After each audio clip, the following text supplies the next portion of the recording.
What's good, y'all? Welcome back to the Sideline podcast. We are your hosts. I'm Derek Jones. And I'm William Hicks. Hey, it's a new year. It's 2026. Big And 2-6. I was seeing a lot of movies are going to be coming out this year. You know, Ton. I got this one movie I'm looking forward to going to see. It's Primate. It's like a little horror, like thrill movie going on. But Will over here, he got a whole list of some. I got a list. I got a ton of movies I'm ready to see. Mm-hmm. First off, y'all already know. The best movie of the year is coming out. The biopic. Going to be the greatest biopic of all time. And if it goes well, they said there's only a part 2. So I'm looking forward for Michael. Growing up as a kid, you feel me? That did nothing but love Michael Jackson. Mm-hmm. My favorite movie of all time. Come on. My favorite movie of all time is The Wiz. That's my tough. favorite movie of all time. I grew up loving Lion, loving Scarecrow, all that. I grew up with Michael Jackson. So me getting to see this, that's my number. I'm so excited. We got something like for you. We got Last Friday coming out this year. Yes, I love that. Scream 7. And I'm not gonna lie, I've only seen like one of the Screams. I think it's like 2. So yeah. I might have to catch up a little bit on that. Really a big fan on Scream. I think his character kind of. Yeah, it's not really entertaining to me. Yeah, it's kind of just like flat. We got Super Mario Galaxy movie. I didn't even watch the other Mario. I'm not gonna lie. So I'm probably not gonna watch this, but my little cousins will. That's for sure. There's a lot of Brain Rods of the world will watch that. Yeah, there's still like really like Mario and like Kirby stuff going on. Yeah. We got Mortal Kombat 2. That's coming out in May. We got Star Wars The Mandalorian. Everybody knows, especially when back during COVID, when The Mandalorian came out on Disney Plus, everybody had to watch that. And everybody caught up with that. And we still caught up with that. So seeing that as a movie coming out right now, perfect. We got Scary Movie 6 coming out this year. That's going to be a banger. That's going to be funny. Toy Story 5. Now, I ain't watched Toy Story 4 yet. For real? Grew up on 1, 2, and 3. I ain't touched 4 yet. Gotta catch up, bro. I'm about to catch up. We got Supergirl. I hope and pray that they do this well. But yeah, we got Spider-Man. We got Clayface coming out. Ooh, I can't wait. That might be great. Ooh, I love his character, bro. I love his character. We got Resident Evil. Okay. We got Street Fighter. 50 Cent. We got the Hunger Games, Sunrise of the Reaping. That's going to be good. That's going to be fire. And we got Jumanji 3 and Doom Part 3. And Avengers Doomsday, as you stated. But it's a big year for movies. Doom? Whack. That one's going to be whack. That one's going to be real bad. I bet you. Dune? Yeah. No, I'm not a big Dune guy in general. Dune or Doom? I said Dune. Oh, are you talking about people love that. Yeah, people love it. Yeah. I'm not a big Dune. I never watched it, but people love it. I like really focus on that though. Yeah. Nah, man. But Clayface, that's gonna be nice. Clayface, I'm excited for it. I'm excited for that one. It don't come out till like deep in like what is it, December? Mm-hmm.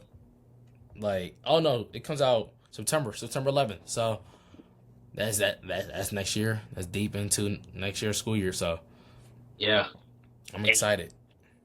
You want to know what else I'm excited for? What? College football playoffs. College football players are ridiculous. My bracket is done. These games this last week, so enjoyable to watch. Mendoza, come on now, give me a leader. Give me Mendoza. He gonna take him the whole way through the championship. I'm still saying Mendoza is gonna win the championship. I'm not gonna bet on that right now, but they had a great game. They did. First off, Bama fans, I'm so sorry for you. You guys got publicly humiliated on national television, 38-3. I've never seen a more embarrassing performance. And we had JMU and Tulane in the playoffs, and your performance was worse. So I am sorry about that. That game shocked me real bad. All the fans were telling me that Bama was this, Bama was that. Oh, don't quit on Bama. And once again, even last pod, y'all know I was a little bit of a believer. I was like, okay, they play better behind. So, maybe we'll see what's going on. Then I see it's 3-0. Then I see it's 10-0. And then I see 17-0. And I'm like, okay, it gets to a point where it's too much. I said 10 was the line. Yeah. 10-0 was the line. If you don't score after that, it's probably over. 17. And then they had no mercy in the fourth quarter. They had no mercy. I look up, it's 31-3, and it's still 11:47 left on the clock. And I'm like, oh. and I know Cursignetti is not going to put in the backups. Obviously, one, that's a respect thing. They came out there, they put their pants on just like them. They went out there to play football. It's a respect thing. They made the players just like you, so don't disrespect them like that. But you scored another touchdown. Cooked. And yeah, everybody's on praise. Mendoza, 200 yards, and he only threw 16 passes. He completed 14 of those passes. But the whole big story of that game is those running backs. Himby and Black, probably the best running back duo in the playoffs left. Not single back, because there's Mark Fletcher in Miami, but that duo was elite and ridiculous, dude. It's lethal. After that first drive, I really thought Bama was gonna win. That D-line, that D-line was getting after it. The blitzes and the concepts that they were bringing, it really looked like Indiana's O-line had no idea what was going on. No. But I looked over. I was watching the game with my dad. I said, just wait for that O-line to warm up, and it's going. Once they warm up, it's gonna be over. And they did. They warmed up. The backs running right behind them. It was beautiful. I mean, I might be biased because I'm a Trent guy myself, but that online was so. Oh, I loved watching it, man, and I'm so glad that they get MVP of the game, of the Rose Bowl. Yeah. Most historical site in college football. Don't forget the Rose Bowl. Yes. Give it to the whole linemen. They deserved it. Give it to the big guys, man. Shout out to the Hogs, man. Hey, man. That defense, though, don't sleep on it. Indiana has probably going left right now, which is only 4 teams left: Ole Miss, Miami, Indiana, and Oregon. I give them the edge on having the best defense right now. Yeah. Not personnel-wise, scheme-wise. They run the most perfect zone defense out of any college football team left. I mean, they don't leave a single zone open. Mm-hmm. Like, they don't leave any seams open. They don't. It's ridiculous. They leave nothing open. Great coach. If they do, you're cooked. So it's like, once again, I'm going to tip my hat to Cursignetti and his staff. That defense is ridiculous. Cursignetti is a proven winner now as a coach. For sure, a crazy 2-year turnaround. Only losing, 2 games in 2 years. Making the playoffs back-to-back. And once again, I told you this last podcast. This was the most important game probably in Indiana's history right here. This game. You got the Heisman winner, right? You got a coach who still has to prove himself, but technically doesn't. 2-year turnaround wins the Big Ten is number 1 in the nation now. So you're the number 1 team. You're the Heisman winner. Everything's at stake, and you're in the Rose Bowl. You had a bye week. And what's historic? No other team has won a playoff game after that first week bye. Yeah. No team. So there's a lot of pressure on your plate. And to come out there, and I'm sorry, Bama, but whoop them, give them the belt. 38-3 to send them back to Bama. I tip my hat to them.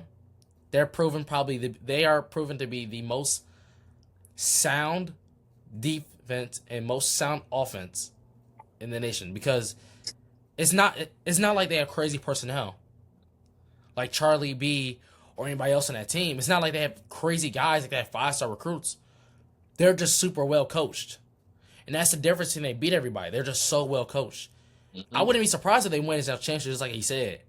Yeah. But That first ever game, Indiana was ranked #1 in the nation, and they won. they won Got it. 38-3. And this was the first time I ever seen their head coach not have a mean mug on his face. After the game, he gave a little smirk to the camera. But Yeah, then he did. He did. But then he walked back out there and did this. went straight back to old ring. That's a good coach, man. I love Kurt. In the Ole Miss game. Ole Miss was absolutely ridiculous. I mean, Trinidad Chambliss is. Hey, ain't another fan. That kid is nice. They did this all without Lane Kiffin, by the way.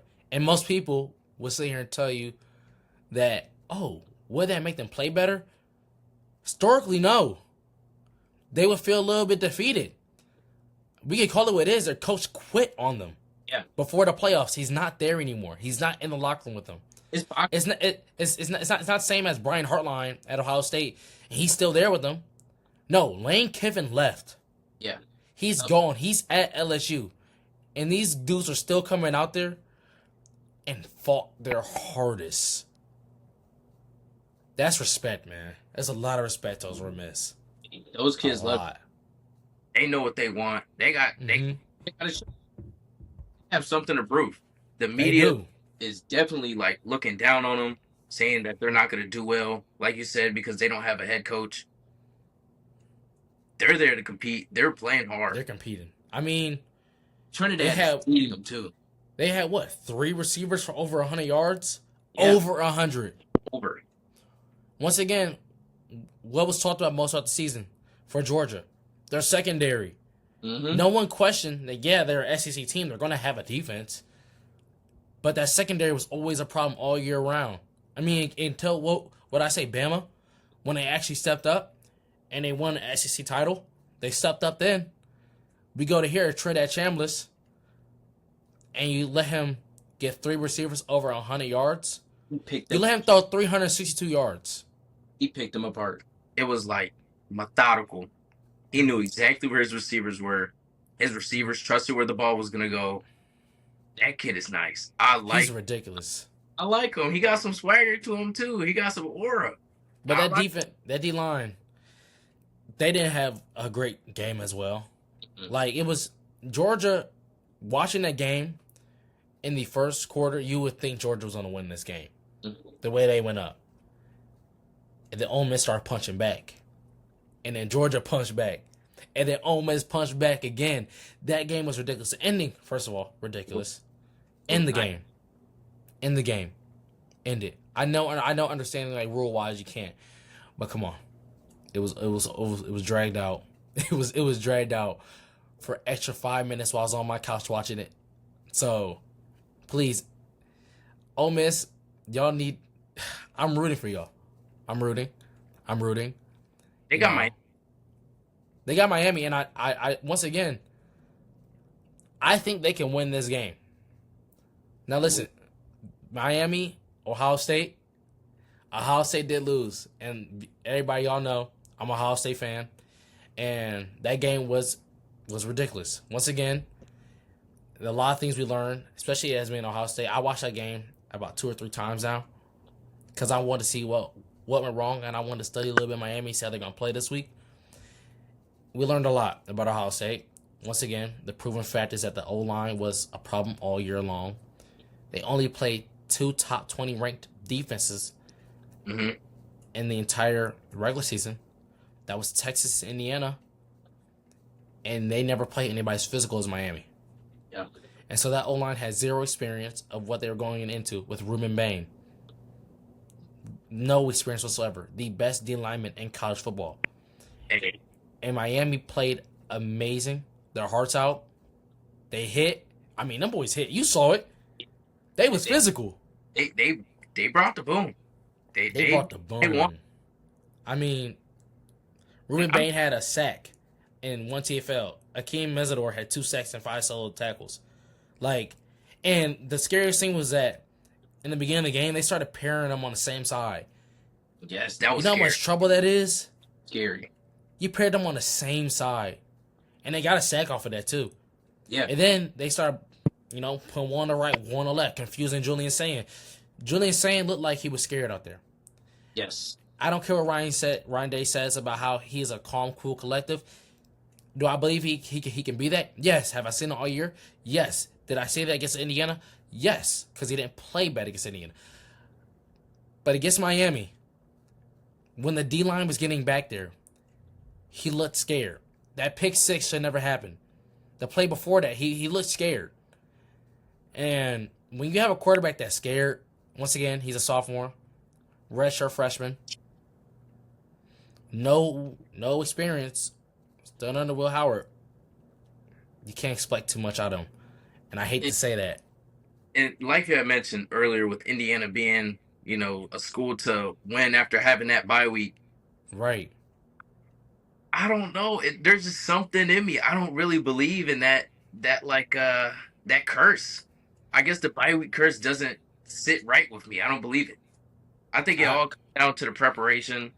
I think it all Yeah. comes into Ohio State not really having any competition to go up against defensive wise, and the O line having to block them. I think Yeah. preparation throughout the season and going into the game was just lackluster, and obviously it showed. Miami made Matt Patricia probably wet the bed. Once again, everyone has known all year long that Miami's, especially like the first 4 weeks when they were ranked within the top three until they lost a couple games. Mm-hmm. Everybody knew that run game was legit. Mark Fletcher is a big running back. That dude's 6 foot, 200 something pounds. He's a big running back. Yeah. And I had a feeling that he was gonna at least get 50 rushing yards in the first half. Even though we have K.M. McDonald at the front, I still felt like they were going to do that because that's how good the run game is. The thing about them when they played the week prior was that the weather conditions. They really couldn't throw much, and you got to see a little bit of the run game. Mm-hmm. But when we go back and look at the tape all year long, their run game was ridiculous, and it proved. I think he had 75 rushing yards or more in the first half. He made Matt Patricia look like a fool. Mm-hmm. And that whole game. 115 yards rushing. 19 carries and a touchdown. That's a dog. Every run was about almost up the middle. Yeah. He embarrassed the D-line. Sonny Styles missed his first ever tackle of the season. It was getting trucked by Mark. That was whack. Miami, and then Carson Beck had a great game. He actually got to throw the ball. Yes. He threw it 26 times. He completed 19 times with 138 yards. I like Carson Beck. I like how he plays. He's real hard-nosed. He reminds me a little bit of Baker, just a little bit of Baker Mayfield in there. I like how he ball. I like how he, he's a leader. He's a dunk. He got it in him. And the most impressing thing the whole game, stat-wise, is he had 23 rushing yards, but those rushing yards were key to the game, to how they won. Giving up third downs, letting him run. I mean, that last whole drive was because of him. Mm-hmm.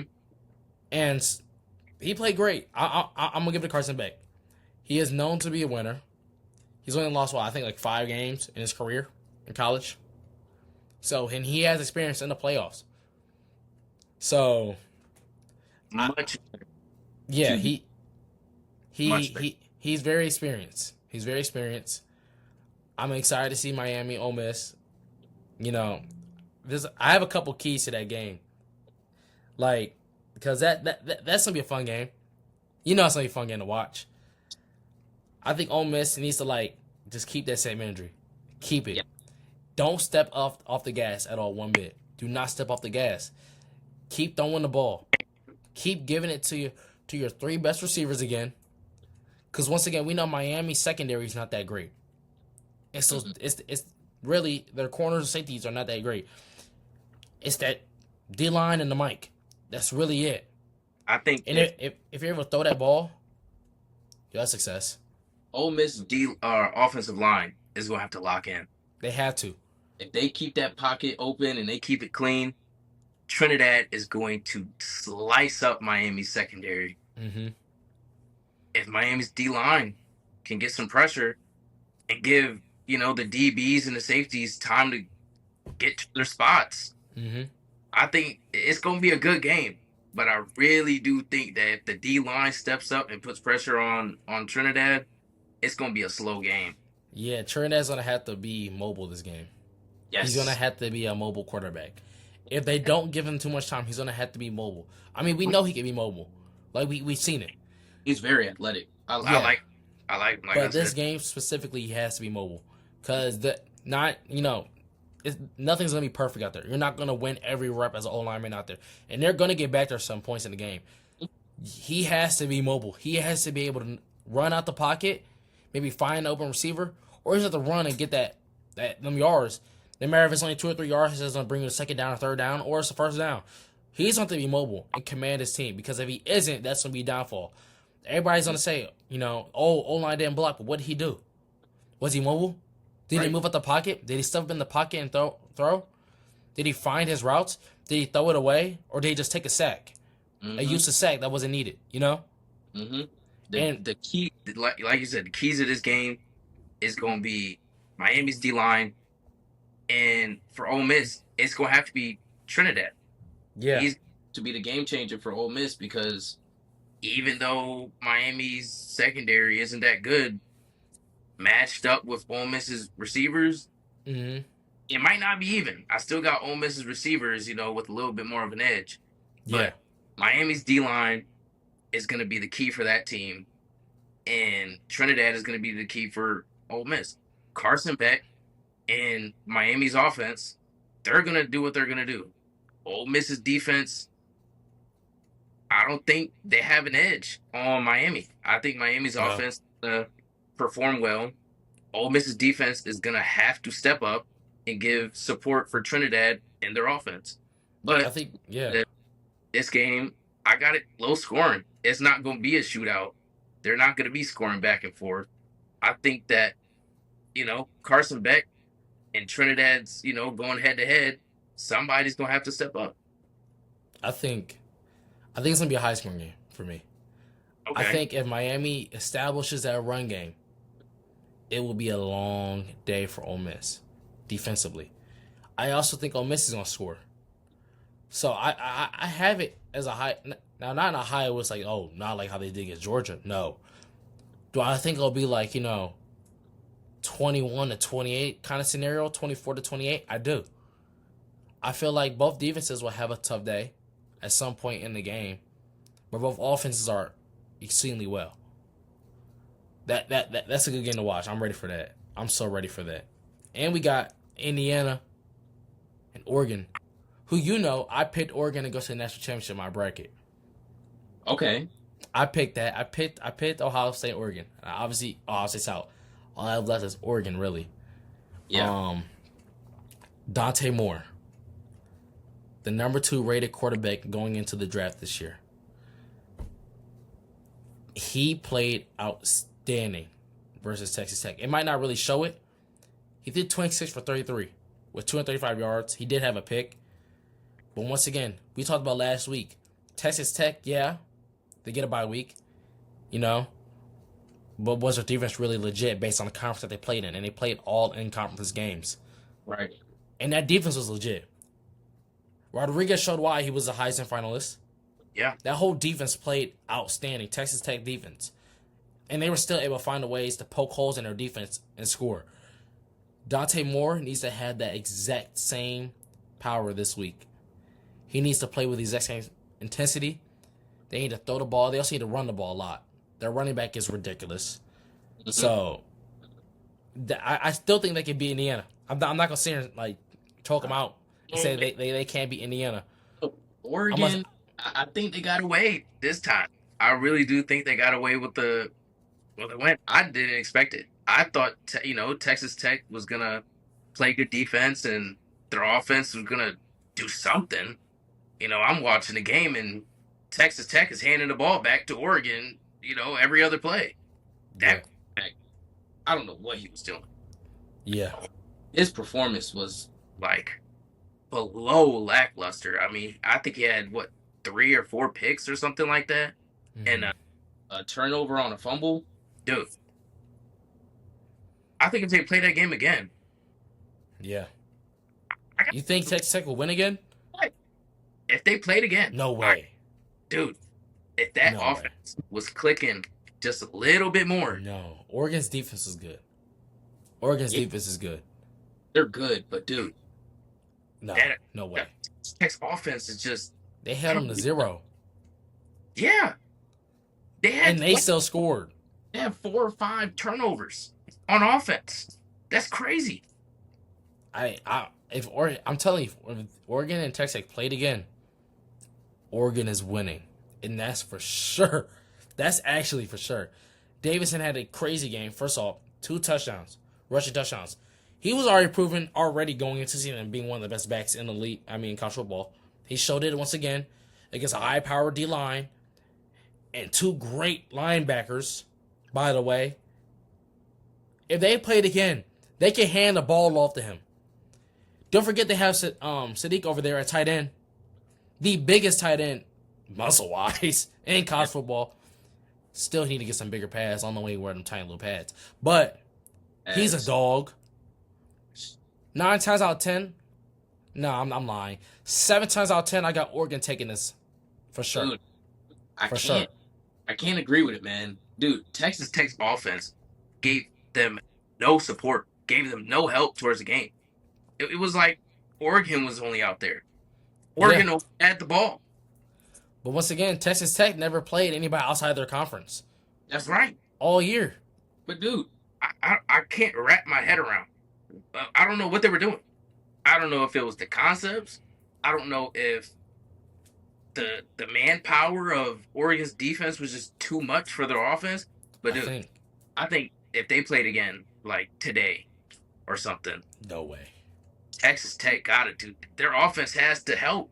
There's no support for their defense. And their defense wasn't even playing that well. They were getting sliced up. Because they had no.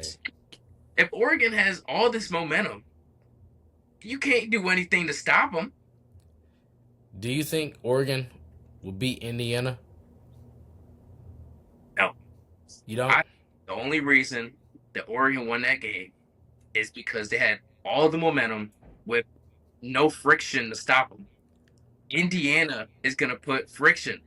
That defense, offense, they're both going to support each other.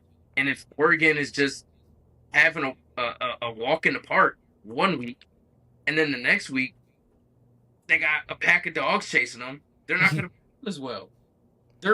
I really do think that once they step on that field and they see an actual competition, they're going to wet the bed. And they're going to fumble. There's going to be pressure in their face. There's going to be actual DBs who are going to be on a receiver hip. If there's no separation, Dante Moore can't throw. They're going to have to depend on the run. If Indiana's defense locks in and Indiana's offense locks in, I got Indiana. And I is going to fight back. Obviously, they're going to try and fight back. But if you don't see competition in 2 weeks, once they get in base, they saw competition. Yeah, the first week of the playoffs, they basically just had a bye week. They just had a practice week. Texas Tech was not a bye week. They destroyed them. But that's because of how good their offense was playing and how good their defense was playing. Texas Tech is not a rollover for anybody. I feel like anybody in playoffs is not a rollover. They look like they were just out there having fun. It's because Oregon, I still look. You know this for sure. You already know. It's hard to beat a team twice. Oregon couldn't do it. I mean, not Oregon. Georgia couldn't do it. It's hard to beat a team twice. Georgia almost lost to Ole Miss in the regular season. It's hard to beat a team twice. They've already played them. Yes, Oregon lost the first time. They know everything about Indiana. Indiana knows everything about Oregon. You don't think Dan Lanning has something different he's ready to play? He does. You don't think Dan Lanning is a little bit more ready to play Kursignetti based on last time they played him? Winner. He don't care. I know he doesn't. Out of his hat. He's going to take his hat off and pull something out that they never seen before. He's going to apply pressure offensively. Defensively, he's going to apply pressure. dude, they're drawing something up right now that Oregon ain't seen in years. And I promise you, that coach, he's got something in his heart, and he knows exactly what he wants, and he's gonna apply that pressure, and he's gonna keep it rolling. And Oregon is they're gonna sit back, and they're just gonna have to take it. Oregon only lost one game the entire year, by the way. They only lost one game the entire year, by the way. One. And that was Indiana. They lost 30-20. Mm-hmm. Indiana played well. Dante Moore also played decent. Besides 2 picks. In defeat curses that have been in NCAA for as long as we can remember, he can do it again, and he will do it again. I got Indiana by 7. You got him by 7? I got him by 7. It's going to be a tough game. I got Oregon by 3. I can't sit with it.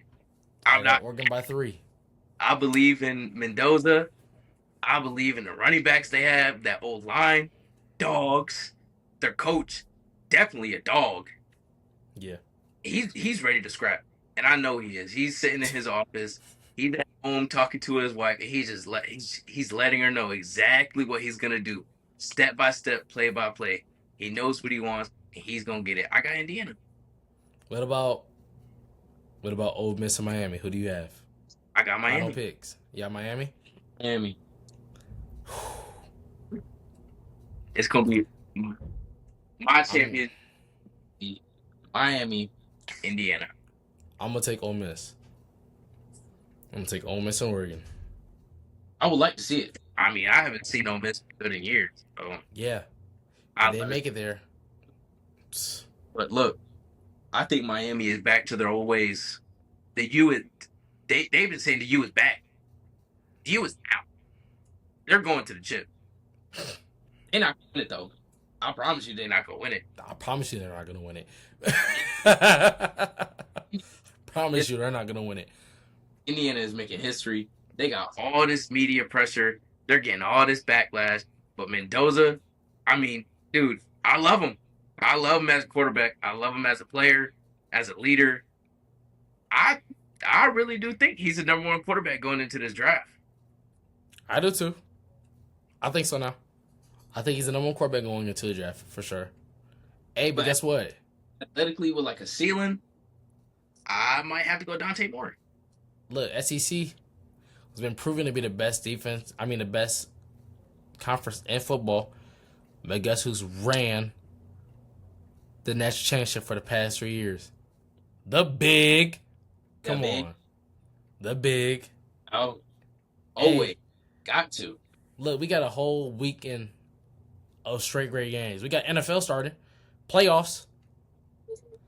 You look at that bracket. AAC and the NFC.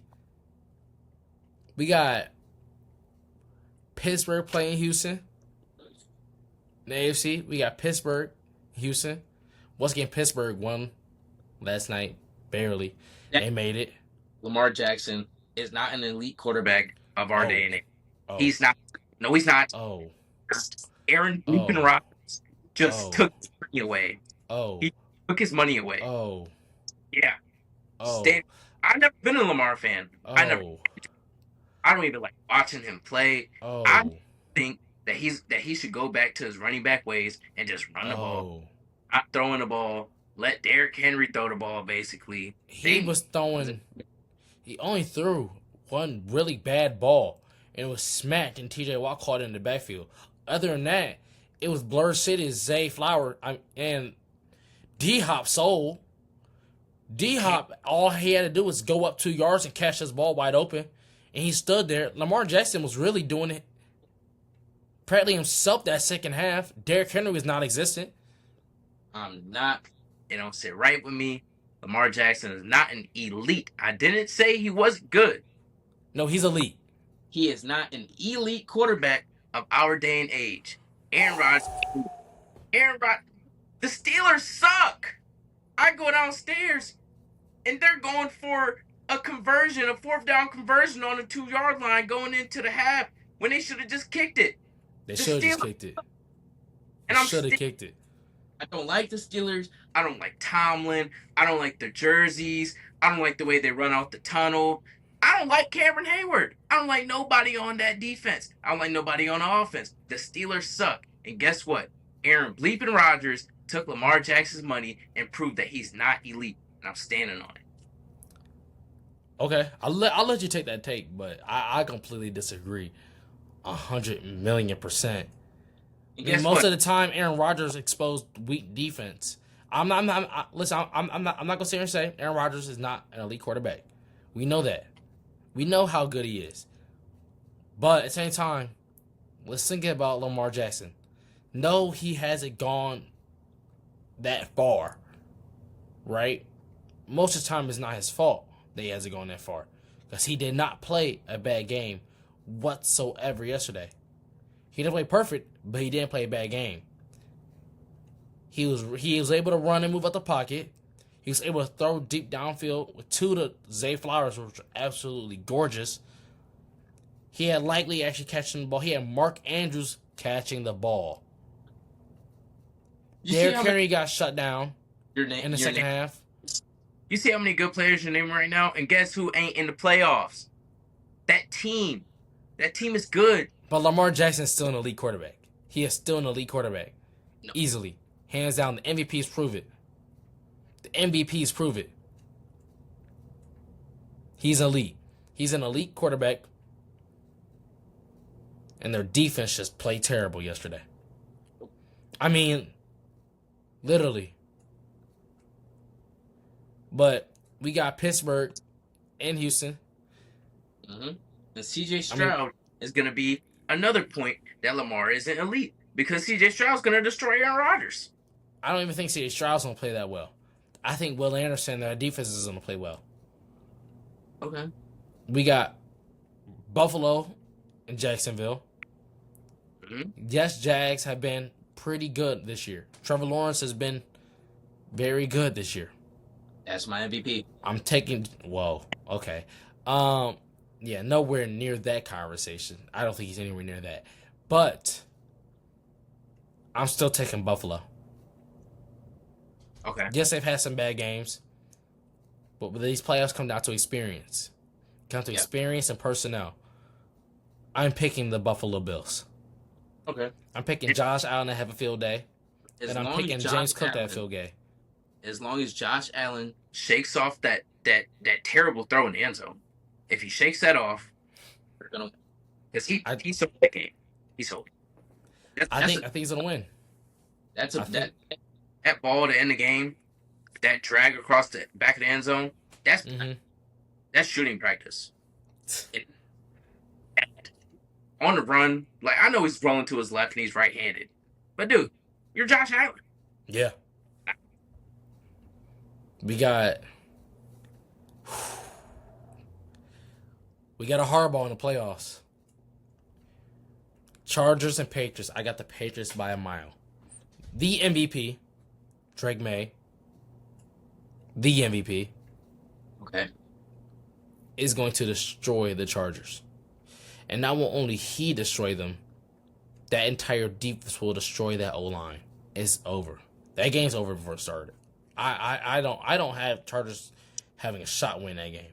If anybody has a shot at winning a game that I don't think they're not going to win in the AFC, it's Jacksonville. And the Broncos get a bye. They play the winner of Houston and Pittsburgh. Whoever they play, they're beating. The AFC's looking really one-sided. So, first week of playoffs, AFC, at least fun to watch. NFC, I think it's going to be a lot more enjoyable. Yeah. First off, Falcons. Y'all saved the Panthers season. You saved it. Yes. Once again, the Panthers cannot do anything on their own. At all. At all. They needed y'all. Thank you. Carolina, I was sitting here telling my dad the other day. I was like, Dad, you know what's so funny? We were sitting at my grandparents' house 2 years ago laughing at how the fans were posting that there was only like 100 fans at the game. Tickets for like $20. They only had 100 fans on that at the game, at the start of it. Now they're in the playoffs, filling the stands. I'm excited because, I have Terry McMillan on my fantasy team. I'm excited. Best rookie receiver. I'm lying. But he's number 2.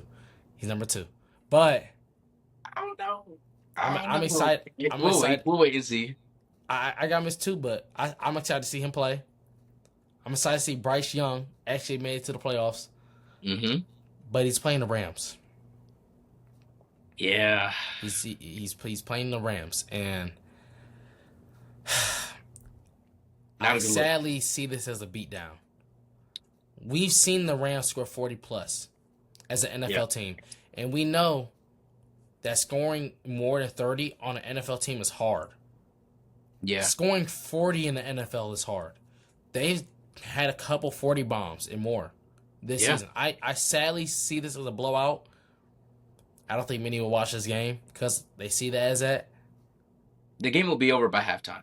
Yeah, it'll be over. I think Bryce Young's reign is over. Even though I still think he has some problems he needs to solve going this offseason to become better. I like Bryce Young. I've been a fan of him since coming out of college, and I think he got drafted to a terrible team. But dude, I'm waiting for his breakthrough. He's almost there. But if he gets traded, I hope he doesn't get his contract extension so he can get out of there. Once he moves teams and he actually gets a good coaching staff who will develop him and use him in the right way, he'll be all right. We'll hope for it. I hope that he grows and becomes better. But this is going to be a blowout. Yeah. I think this will be the only blowout in the entire playoffs. We got, first off, Seahawks got a bye. That Houston game is going to be a blowout. Houston Steelers blowout. I don't think it's going to be a blowout. I just think it's going to be a really tough, close game. It's going to be a blowout. We got 49ers versus the Eagles. That might be a blowout. I got 49ers winning. I got 49ers winning by like 21. I don't see them by that. I see like 21. Yes. I see him at like at least max 10. I'm not going to count the Eagles out. Eagles are frauds. And frauds. They against the Bills. Okay. They put up 13 points in the first half. Yeah. You know how many points they put up in the second half? How many? Goose egg. 0. Frauds. Jalen Hurts. Fraud. A.J. Brown. Crybaby. Their coach, Sirianni, he should be packing up too. He need to take his butt down to college and go win a chip in college and then maybe come back. His play calling isn't good. His concepts aren't good.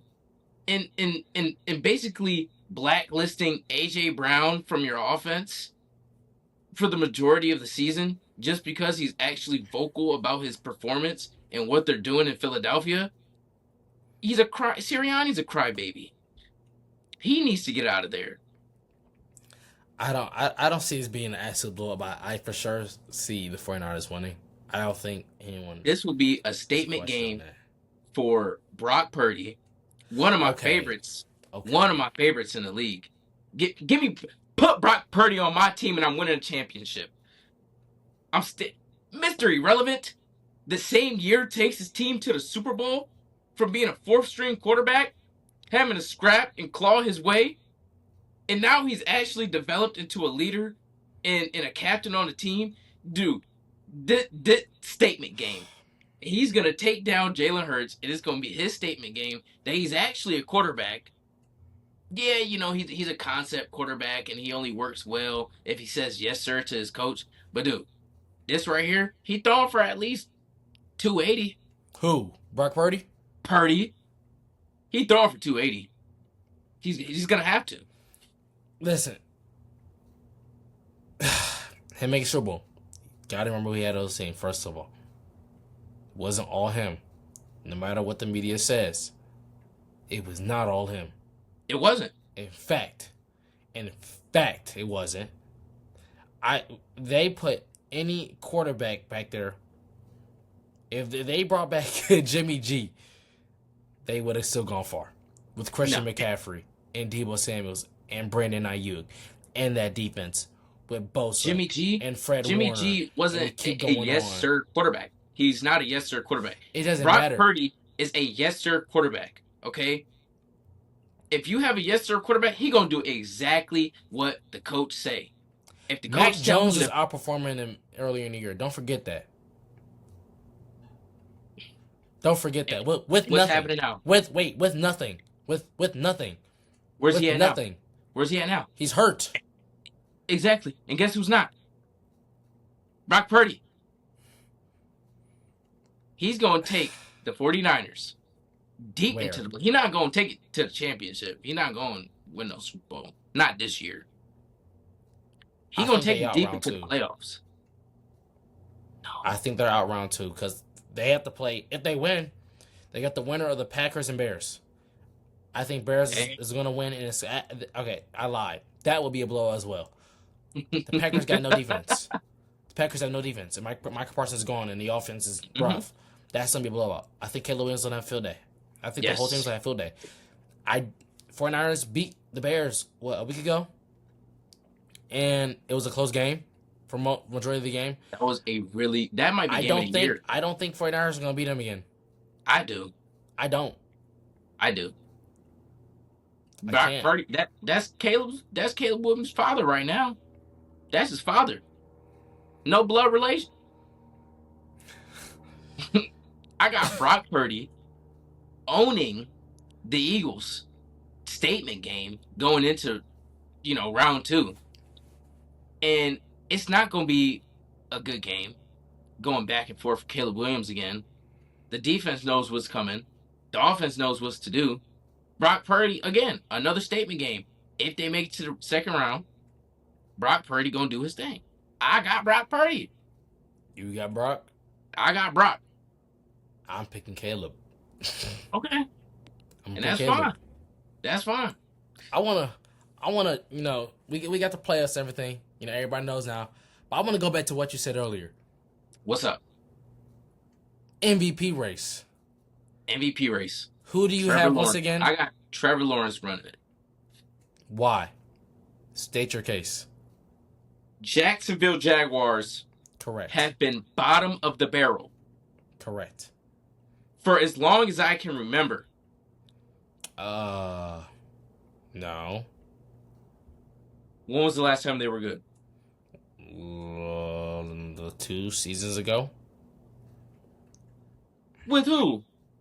What was their record? Trevor Lawrence. They were like a decent 9-8 for 2 years straight. I don't remember that. They were. All I know is because the Browns were good that year, and I'm pretty sure we lost or beat them, and it was a big Browns thing. being good. Stop. Don't talk about my Browns. Browns are on the same level as the Raiders.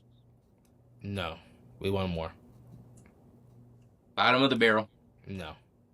Didn't your team lose to the Raiders? Yes. Yes. We're so down let's our talk about practice that. squad quarterback. Doesn't matter. We didn't lose to the Raiders. That don't matter. Oh no, it does. That don't matter. No, it does. They didn't have Max Crosby. Hold on. They got Pete Carroll calling plays. We know the Chiefs are cooked. We know that they've been cooked all season. They've been cooked. Okay. Doesn't matter. But the AFC, I don't want to hear no excuses for any of the AFC teams this year, because Mahomes ain't there. Josh Allen, I don't want to hear nothing. If he lose, I don't want to hear anything about him. I don't want to hear, oh, it was this, oh, it was that. Papa Mahomes ain't in the playoffs. He should have a good run. Papa Mahomes. Papa Mahomes. Okay. Yeah. That goes for all the quarterbacks that make the excuse they always play off Mahomes and play off Pat and all this. I don't want to hear no excuses. I just want hard-nosed, tough, gritty football being played in the AFC, because, in my opinion, NFC been running the NFL for a couple years now. Yeah. Team for team, I got the NFC.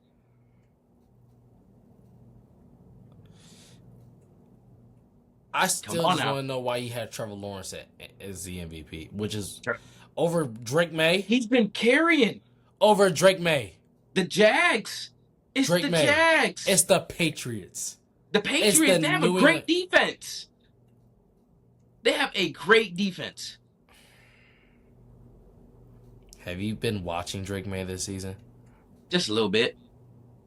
Have you seen what this man is doing?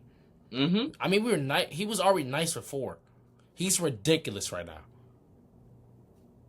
I actually don't even think Trevor Lawrence is rated as top 3 in the MVP race. Most valuable Drake player. May. You could put a different quarterback in New England. They're still going to play well. If Drake May goes to Jacksonville, you don't think they're going to play well? They will. Okay. You put Trevor Lawrence in New England, they're still going to play well. They have a good team. They have a Super Bowl contending team. The Jaguars.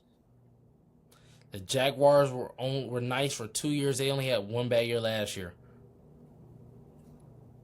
The Jaguars do not have a nice. Super Bowl contending team this year. The Jaguars, only reason that they are contenders is because they're being led by Trevor Lawrence, who, crazy development. I mean, he's skyrocketed in stats. He's playing his butt off. Without Trevor Lawrence playing this well, the Jaguars ain't nothing. Without Drake May playing as well, the Patriots are literally not going anywhere. And you know that. And you know that. Because we've watched the Patriots ever since Brady's been gone. Put Jameis Winston on the Patriots, and they're going to the playoffs. No. Yes. No. Mm-hmm. No. Yup. No. Not one bit, actually. Really? Yeah. Dude, the Patriots are 14-3. Mm-hmm. 14-3. 14-3. Drake May has thrown 4,394 passing yards, 31 touchdowns, and 8 interceptions. He's playing absolutely ridiculous. Without him, they are not going to the playoffs. The May interceptions, man. What? Look up Trevor Lawrence's stats for me. And if Trevor Lawrence has thrown 12 interceptions. All right, then all right, bet. Right. I'll back down. I'll bet. How many touchdowns? 29, less than him. All right, I'll back down. Less passing yards as well, by the way. Okay, I'll back down. It's not close. I'll stop glazing Trevor. It's not close. It is close. It's not. No, it's not. What's close is him and Stafford. Let's see how they perform. Let's see how they perform when it really matters in the playoffs. We will. That's when it really matters. And one of them is going to make it to the second round. The other is not making it. Because the Jazz are not being the Buffalo Bills. It's going to be a good game. That's going to be a good game. It's going to be a good game. They're still not going to win. Okay. That's fine. And then, big week. Yeah, we know. Playoffs, now good. MVP race, heating up.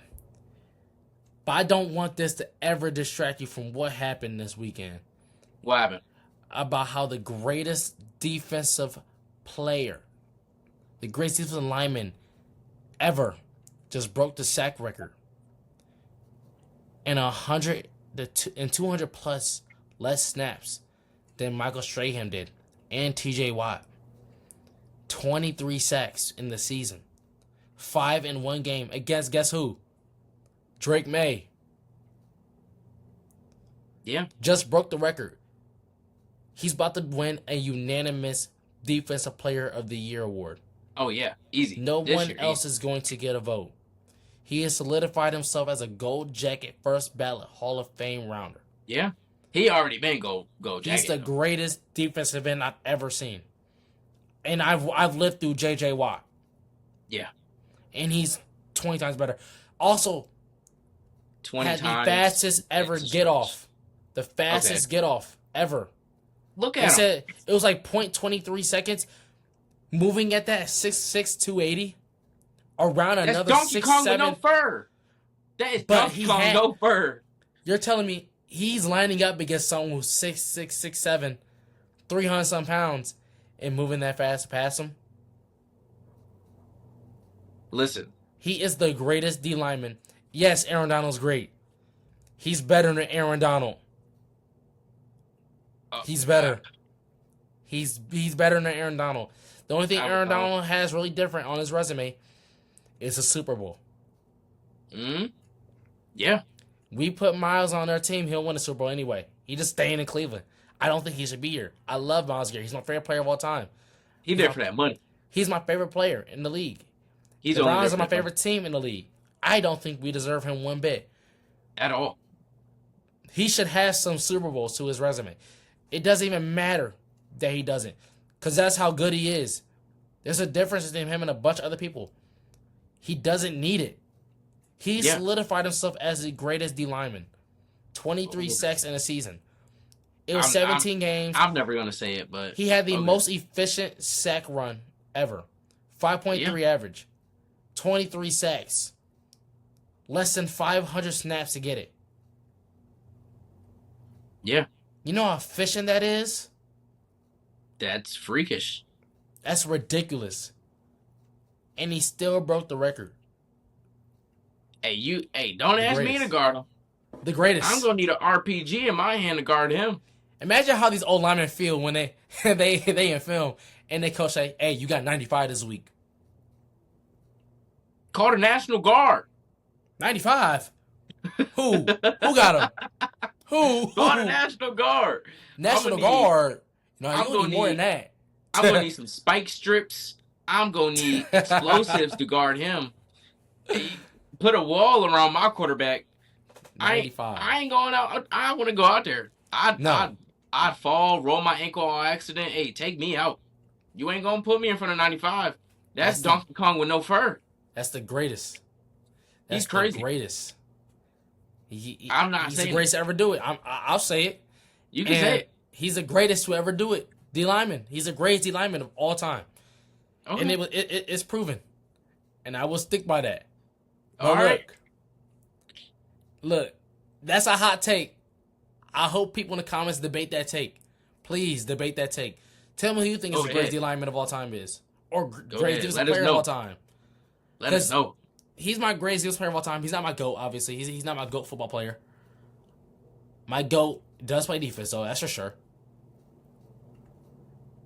Derek, you know what my GOAT is? No, I forgot. Smartest player of all time. Are you talking about Luke Kuechly? Luke Kuechly. Ooh. The best linebacker of all time. Who knew the play before the play even started. Huh? I got Ray Lewis. No way. No, not close. Luke Kuechly was ridiculous. Give me Killer 52. I got Luke Kuechly. Luke Kuechly didn't even care about getting a crazy hit. He was stopping your play. He didn't have to knock you out. You just wasn't going to get anywhere. Hey. He knew your play before it started. He knew so much that he knew your count, the play, the signals. He knew what movements you do for every play. Mm-hmm. He knew the signals you would do, like someone tugged in the shirt. Oh yeah, he's doing this. Yeah. He knew everything. He's smart. You were not going to fool Luke Kuechly.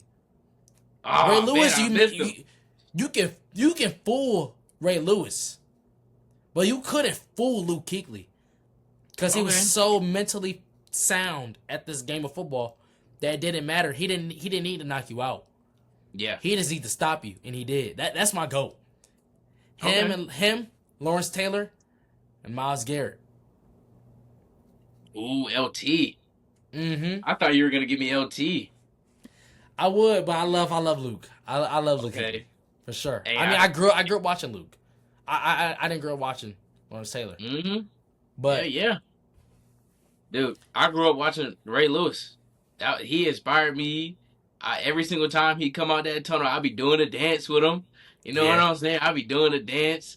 Hey, that Super Bowl, that was my most enjoyable. Yup. I love that one. Joe Flacco was ridiculous. I'd go back in time to watch that again. Man. Joe Flacco. Ooh. Man, that game give me goosebumps, bro. I love that game. That team was nice. It was. I got a Ray Lewis. I got a little baby jersey. Of Ray Lewis? Yeah. Hey. I might squeeze into it. What you think? It still fit? No. It won't fit? No. Okay. My bad.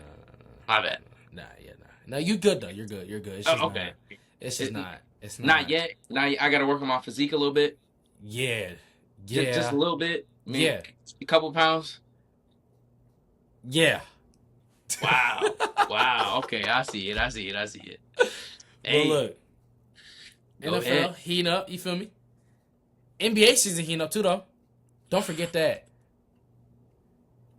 Hey, when we get to campus, we gonna be diving into the NBA. Mm-hmm. We're gonna be Diving. diving into it. Because y'all already know college football is going to end soon. Yeah. NFL is going to end soon. We're not forgetting about basketball. Like, Oh, King. we're not forgetting about that. We're watching. Best believe that. We watching the Spurs. We watching Lakers. We watching the Pistons. Well, he's not watching Lakers. He's a LeBron hater. Yeah. But, you know, the Curry's not. He's barely making the playoffs anyway. But Come on now.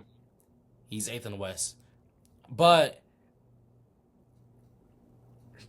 you Spurs, Wemby, They playing nice. Yeah. Wembanyama is ridiculous. He going for MVP. Ridiculous. Oh no, Mhm. no, he has no chance. MVP. Ooh, No, we got no, a lot of there's time only left. No, there's only one. There's only one person that can win that. That's Jokic. There's no way.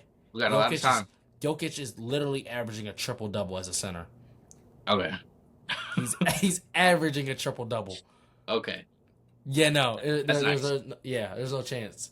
Spurs are ridiculous. The rookies are ridiculous. Like VJ Canuple. You like VJ? I like VJ Edgecombe. Yeah. I like Canuple. Okay. I mean, plus I've been watching him since he was at Duke. So Okay. him playing this good right now, once again, I said that last week. I still think he's rookie Crazy. of the year. He's playing better than Cooper Flagg. You know, Yeah. Cooper Flagg has some great games. He's the truth. Coop is warming up though. Coop is warming up. He's warming up. Jason Kidd did a press conference, I think a day ago, saying that the biggest thing for Coop is that he has to accept the hardness of the game, accept that he's a rookie, accept that there's going to be some trials and tribulations this year. You're not going to play perfect. You still have to learn and become better, which he is doing, and we're seeing his growth, and he's legit. He is a real player. He is legit. We've seen flashes from time to time. This rookie class is ridiculous. Mm-hmm. Dude, we're going to be so on this. I mean, Yes. we got people who are improving. Jalen Johnson, who everybody knew he had a crazy improvement last year. Yeah. Insane improvement last year. Breaking out a top 2 player on the Hawks last year to practically probably the best performing player on the Hawks right now. Trae Young's probably about to get traded. Yeah. We got Keontae George dropping 30-plus bombs for 3 straight games on the Jazz. Mm-hmm. Like, this whole season is ridiculous. The East is fluctuating. Yeah. The Pistons are number 1. Everybody thought it was going to be open because the Celtics are out. The Knicks are still playing. The Cavs dropped, and everybody said the Cavs are going to be number 1. The Cavs dropped. They lost on New Year's, and now they were on a 3-game win streak until they lost to the Pistons, but they beat them earlier in the season. The East is going off. You don't know who's going to win it. The West is absolutely stacked. Pistons are looking nice. The Nuggets are missing Jokic. The Pistons are nice. Jalen Duren, also probably most improved player. Cunningham. I said it. I said it last year. Jalen Duren is nice. Yeah. He's not the biggest. He just needed to get comfortable. He's the size of Ben Wallace. Yeah. He's like 6'9", 6'10". He's not a big guy. He's not a big center. He's a small center, but he's huge weight-wise, and he's strong. Yeah. And he's athletic, and he's mean. He's physical. That's what you need. And JB Bickerstaff is known for having that. JB, when he was over here at the Cavs, he was known for creating defense. He was known for excelling in that and having physicality. He brought that over to the Pistons. He needed last year. Last year, you saw that they had a spark. They had a spark last year. All he needed was this year. Cade Cunningham taking the reins. Duren getting comfortable on the court again. Like, right? They went and picked up Duncan Robinson. Jaden Ivey still balling. Like, it's just Sir Thompson. Like, yeah, the Pistons are nice. Don't sleep on them. Do I think they're going to go far in the playoffs? No, but don't sleep on them. I don't know, man. Don't sleep on them. They're young. They don't got much experience. Exactly. That's why I don't see them going too far. Understood. But they got some dogs out there. Yeah. Once they get, you know, really clicking and really comfortable with each other, dude. Yeah. They're gonna be nice. They're gonna be nice. The whole NBA season is ridiculous right now. We're gonna be talking about that a lot on campus. A lot. Like we're gonna be talking about that. When spring hits, and we got some MLB coming up. We're gonna be talking about that for sure. I missed MLB. Mm-hmm. Dude, they're bringing in a lot of Japan's guys. Yeah, the deadline hit. Astros brought in a really good pitcher. I'm excited to see him. Ooh, yeah. I love the Astros pitching room. I love that bullpen. You still love the Tigers pitching room? Yes, Tigers they're my favorite. But dude, Astros, that bullpen is nice. It is nice. I got a little look at it. I'm excited. Oh, MLB. I'm excited too. MLB, I'm ready. I'm ready for the spring to hit. Especially the spring training games. I'm all in.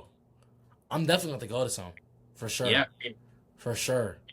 I'm down. I'm excited.